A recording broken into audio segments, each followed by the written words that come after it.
ازيكم يا جماعة عاملين ايه؟ ده النص جنيه المصري المعدن بجماله وشكله الذهبي الجميل ده، 50 قرش معدنية. شكلها جميل جدا طبعا على المشروعات القومية الجميلة.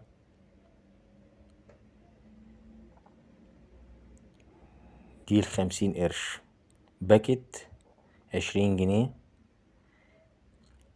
الباكت ده فيه 40 50 قرش معدنية،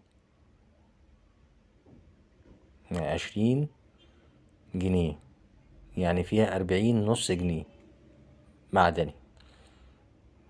طبعا الشكل الفرعوني ده يعني حاجة جميلة بالشكل دوت اللي انتوا شايفينه، 20 جنيه مصري.